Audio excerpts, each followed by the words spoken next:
Oh Lord Trump, should I put another SKS video up on YouTube? It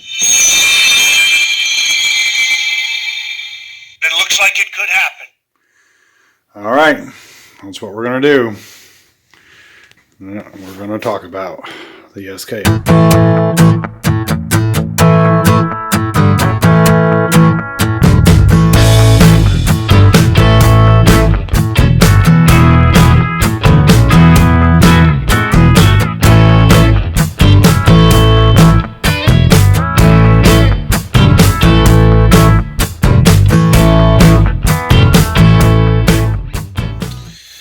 Okay, everybody, so I have got a little issue here. I'm going to bring in some more light, I think, because a lot of my videos, people have been complaining about the lighting in my area here. To me, it's fine, but the camera's a little weird. We'll see if that helps. Anyway, so I was going to do a couple videos on 7.62 by 39 and starting with my Russian SKS here. And then I was going to the plan is to do kind of a comparison video between the Russian SKS, the Chinese SKS, my Yugoslavian M70, and the Ruger bolt-action American rifle that I have, and kind of do sort of a 7.62 by 39 kind of breakdown. And in planning on these videos, I did a lot of thinking about it, and so I thought I'd start the series off by looking at the SKS here. Not that I'm going to add anything to the great literature out there, because there's a zillion videos on YouTube about the SKS, but I'm going to have to start somewhere. So I thought I'd start with these. And then getting prepared for the video was really hard because, you know, what can you say about the SKS that isn't there already? And I was doing some digging around and research on the guns, and what I found out was I really kind of have a problem. And I was hoping that, you know, the YouTube followers here can comment on the video and maybe give me some advice and answers to my question. And that is, should I shoot these or should I not shoot these? And let me explain. I'm going to take the Chinese one off the table here and get into this one here, which is a Tula Arsenal SKS. It is, you know, it's got the nice red wood. Lighting kind of sucks, but it is a really interesting rifle. I bought it because I bought it really because I had one of these many years ago and sold it, and I've been kind of upset about selling it since the day I sold it. And I've always wanted another one. The one that I had was given to me by a friend of mine who passed away, and so I always kind of wanted another one to replace it. The one that I had was a 1950, and this one is a 1956, last year of production from Tula. We know that because there's no marking on the receiver cover at all. And the receiver cover type and style and everything matches on this gun as a 1956 Tula Arsenal last year production SKS that has not been Arsenal refinished and is all numbers matching, and I don't think it's ever been fired. The only blemish is a little ding on the wood right here, and that is it. It is perfect.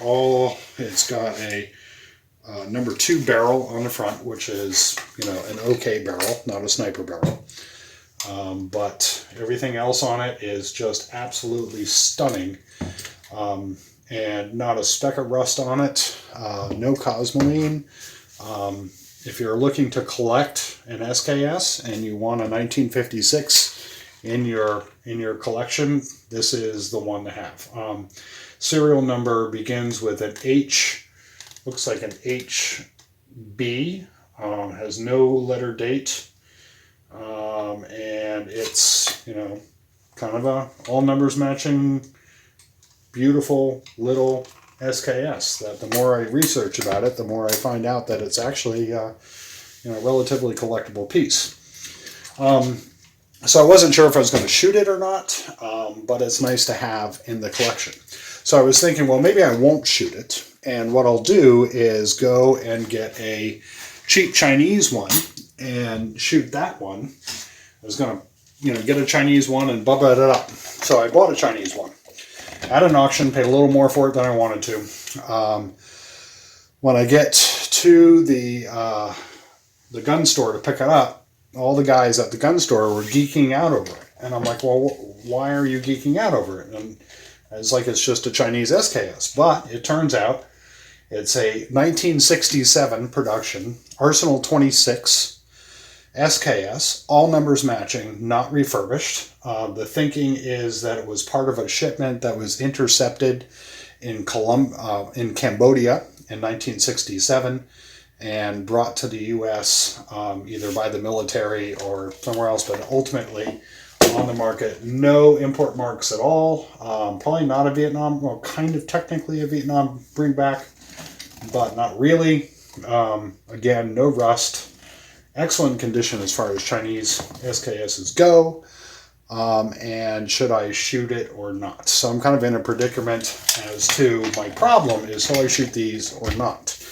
I want to get a Norinco and Bubba it up and add it to the collection, but right now I'm not really sure. So another thing that I wanted to mention about the Chinese SKS is that it's from Arsenal 26.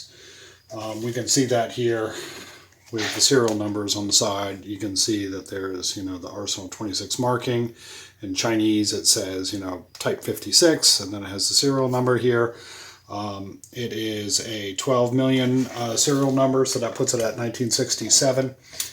And that is, the other thing that's important to mention is that it's on the same tooling as the Russian SKS. My understanding is that Tula Arsenal in Russia stopped producing the SKS in 1956. They sent all their tooling to China and set it up at Arsenal number 26, and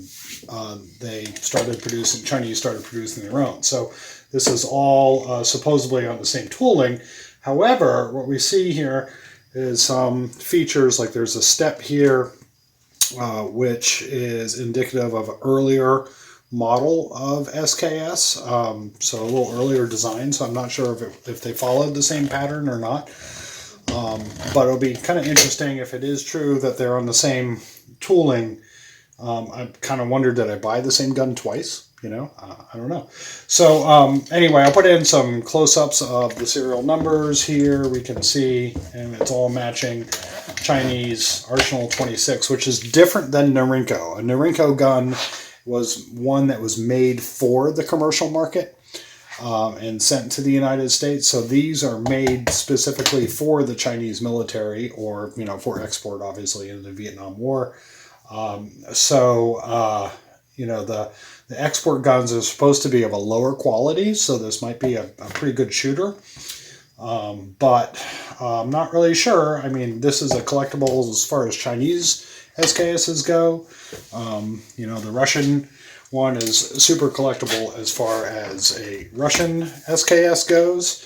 But without any refinish marks or anything, everything is just absolutely perfect on this gun. So, what should I do? Should I shoot them or should I not shoot them? That is the big question. And if I do, I'll be more than happy to do a comparison video of the two, which is what I originally wanted. But I think I might end up having to buy some more SKSs, which is kind of a problem. Another thing I'd like to do would be to maybe get a Ruger Mini 30 and do a complete sort of rundown of all the 7.62 type weapons that you could get. That could be an option for a video, but I'm not sure if I want to go out and buy a Mini 30, especially at prices today. But if somebody wants to donate one to the channel, that would be great. I'll be more than happy to accept that, of course. But let me take the phone off the tripod here, and you can see we have, the spike bayonet, we have the blade bayonet on the Russian one. We have, really nice, kind of a better view of sort of what's going on here with both of these guns. So I don't know. So that's my problem, and I wanted to kind of pose it out to the YouTube world. What do you guys think? Should I shoot? Or should I not shoot? Can we do a comparison video, or should I just leave them alone? You know, you tell me.